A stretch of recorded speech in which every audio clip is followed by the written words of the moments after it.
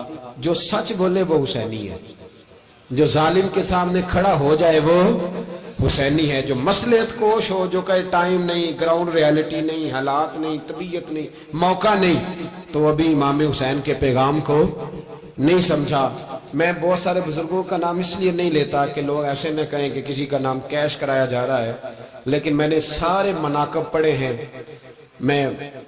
میری لائبریری میں کتابیں ہیں، میں پڑھتا رہتا ہوں، میں سفر میں بھی ساتھ رکھتا ہوں، لیکن حضرت شیخ عبدالصبور بیگ منشور ہزاروی کا شعر امام علی مقام کے مقابلے میں اس طرح کا ہے کہ مجھے سارے شاعروں سے زیادہ وزنی محسوس ہوتا ہے۔ انہوں نے کہا تھا اس شاہ مشرقین کی، اس نور عین کی مطلوب ہے جہاں کو قیادت حسین کی۔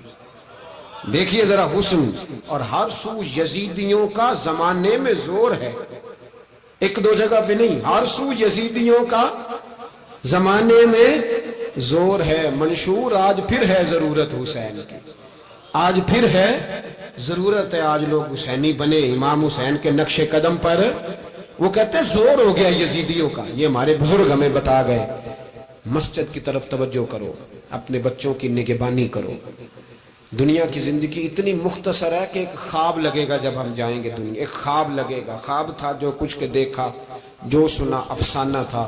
اہل بیت نبوت کا اسوہ عبادت ہے، ریاضت ہے، پردہ ہے، پرہیزگاری ہے، اس پر توجہ کریں۔ جن کی بچیاں سر نہیں ڈھانپتی وہ 10 محرم کو بے شک دیگ نہ پکایا کریں۔ جو لوگ قرآن شریف پڑھنے کے عادی نہیں وہ بے شک امام علی مقام کا ذکر نہ کریں، اس لیے کہ امام حسین نے سر سجدے میں کٹایا ہے اور تلاوت نیزے کی نوک پہ بھی جاری رکھی ہے۔ دین کے ساتھ اپنے آپ کو جوڑو، دیندار بنو، رسول اللہ کی غلام۔ آپ صلی اللہ علیہ وسلم نے فرمایا، جب تم میں سے کوئی رات کو جاگے تو اپنا ہاتھ دھوئے بغیر برتن میں نہ ڈبوئے حتیٰ کہ 3 بار دھو لے، کیونکہ وہ نہیں جانتا کہ اس کا ہاتھ سوتے میں کہاں کہاں لگتا رہا ہے۔